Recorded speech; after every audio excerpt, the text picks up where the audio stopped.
So today we will discuss a few of the questions and answer from the workbook Daffodils. First one, read the extract given below and answer the questions that follow. That is page number 94. Page number 94. Kindly follow that. I wandered lonely as a cloud that floats on high over hills and hills. Now enter fast stanza is provided here. Enter fast stanza is provided here. Who has been referred as I in the first line of the extract. Here in the first line of the extract, I is the poet himself.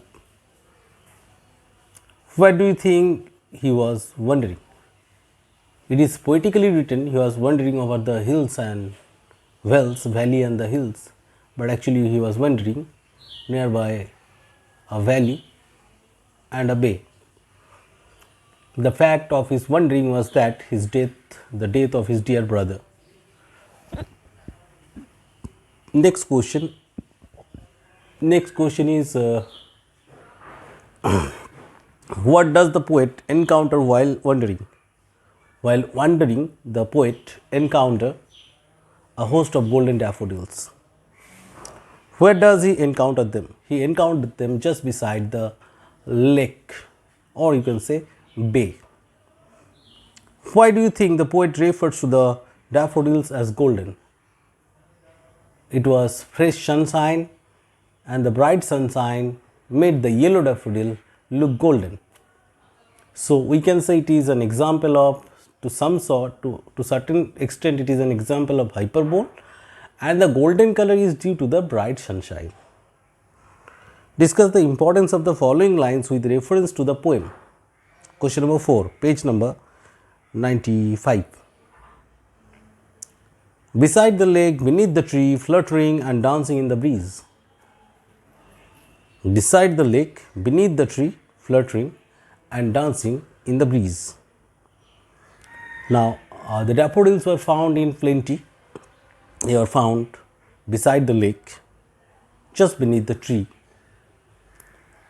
almost everywhere. They were fluttering and dancing. They were swinging their heads and dancing like humans when the soft breeze was blowing. The second line is an example of personification. Which figures of speech is used in the following lines? Question number 5. How many daffodils do you think the poet saw? Give a reason for your answer.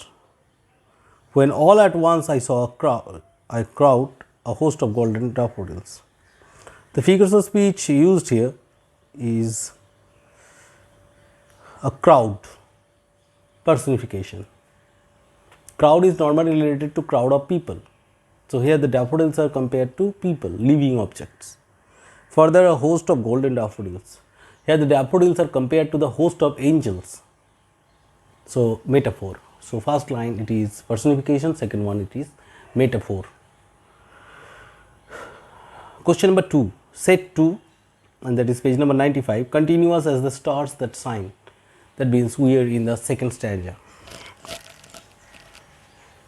And twinkle on the Milky Way. How are the daffodils compared to the star? The daffodils are compared to the star due to their innumerable count. They are plenty in number and stretch across along with the margin of the bay. So due to the number, huge number, the daffodils are compared due to the huge number, twinkling element, and due to the brightness, the daffodils are compared to the stars in the Milky Way. Briefly describe the musical quality of the extract. If you look at the musical quality, you see first line and third line rhymes, while second and fourth line rhymes, and fifth and sixth line, these are called couplet, that means 2 lines rhyme one after another. So the rhyme scheme is A, B, A, B, A, B, A, B, A, B, C, C. Another way also you can write, this is a kind of ballad where musical format or the musical tone is set up. What is meant by margin of the bay? Margin of the bay means where the bay ends. Margin of the bay stands for where the bay ends. State how the technique of using exaggeration heightens the poetic effect in the extract. The poet has mentioned the 10,000 saw I at a glance. This is an example of hyperbole where the poet exaggerates something. In order to mention the number of the daffodils, if the poet had said a certain number, 2021 or 978, such kind of number would spoil the charm of the poem. But if the poet uses on hyperbole, that means nothing specific, yet exaggerate, that will surely heighten the quality of the poem. So that exaggeration did nothing but enhances the quality. The huge number is explained in a very short term. 10,000 saw I at a glance. That means he saw a huge number. Next, question number 5. What is Milky Way? Why is it referred to in the extract? Milky Way is that universal phenomena where the stars can be found. So here the Milky Way is referred to as the bay, the margin of the bay.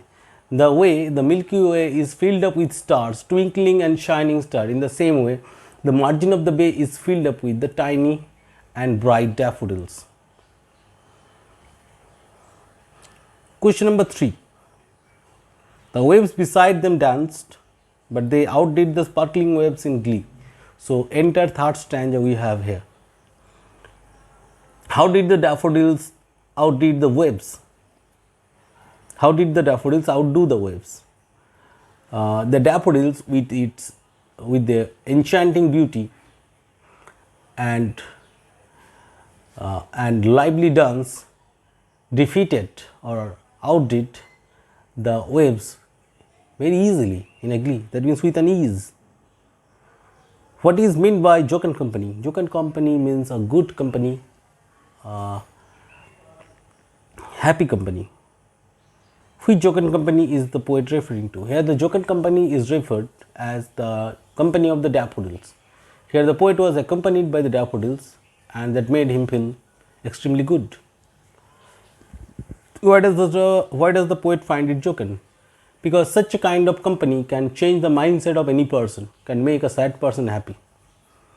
The poet, who was wandering lonely as a cloud, lonely, alone and totally helpless, detached from the entertainment of day-to-day life, that view of daffodil that he encountered made him happy. So that is why the company is jocund or happy to him. Which wealth is referred to by the poet? Explain how the wealth has brought to the poet.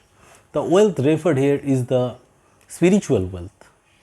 Which spiritual wealth? Spiritual wealth of the view of daffodils. Explain how the wealth has brought to the poet. The poet, who was in search of mental tranquility or peace, encountered the daffodils all of a sudden, and that brought him the wealth of spirituality. This is such kind of wealth that cannot be purchased with money or measured with economical values. Such kind of wealth will never get wasted, never gets evaporated. So the wealth that was brought to the poet, that spiritual wealth, by the daffodils with its enchanting beauty, that made the poet happy, and that happiness the poet can carry throughout his life. Whenever he is going to be in thoughtful situation, he can remember that very incident and feel happy. Which reference to the above extract said that why Wordsworth can be a nature poet? Wordsworth is obviously a nature poet. More than that, he was a romantic poet, and it is a basic feature of the romantic poets that they should be nature poet. They often write about nature. Wherever it is Shelley, Coleridge, or Byron, or Wordsworth, or is mentioned that can be called a nature poet. Here, Wordsworth has glorified the simplest thing of the nature, the daffodils. Hardly people value that very kind of flower. So obviously the poet here, Wordsworth, deals with the natural elements just like the Milky Way, just like the daffodils or the bay or the waves. So all these natural elements obviously make the poet Wordsworth, a nature poet. Last question, that is question number 5.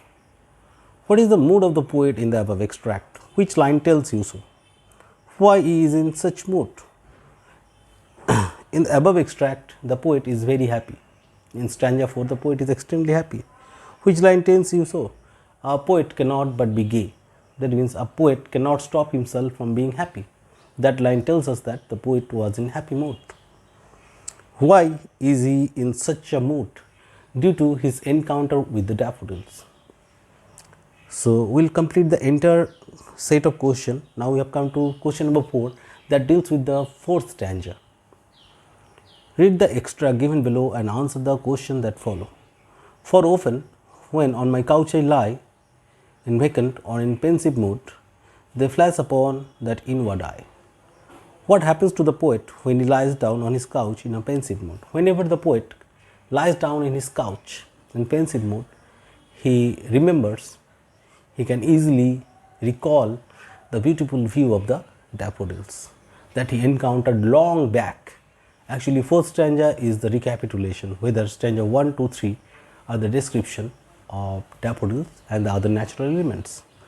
So, whenever he lies in his couch, he can feel, he can remember, and he can enrich his memory with the thought of daffodils.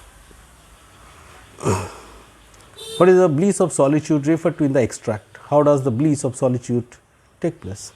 The bliss of solitude means blessings of solitude is the view of or the recollection of daffodils. How does the bliss of solitude take place? When the person is in solitude, that means in serene, tranquil or in silent situation, that time he can recall that heavenly experience that he had with the daffodils. Explain the transition from the poet's pensive mood to this heart filled up with joy. When the poet is in pensive mood, thoughtful mood, he remembers the daffodils and immediately he feels happy. In 3rd stanza, it is mentioned as a wealth, spiritual wealth that cannot be wasted. So, the wealth that the poet received long back when he encountered daffodils, that makes the poet happy, and from pensive mood he goes on, he just get into a mood that is extremely happy and start dancing with the daffodils. Question number 4. With reference to the last 2 lines in the extract, state the influence that the nature can have over individual mind. We are also a part of nature. Human beings are the part of nature. So, it is obvious for human being to be happy with nature, to happy with our own things. So, nature is nothing separate from us. We are nature and nature is nothing without us and we are nothing without nature. So, last 2 lines says that whenever let us read the question once more, that is, what impact or the influence that the nature can have over individual mind. The nature is the source of all the happiness and our psychological strength. So, whenever a person feels bad, broken or dejected, he can feel motivated, overjoyed and very much spirited to be in nature or recapitulating the incidents or the states when he was or she was with nature.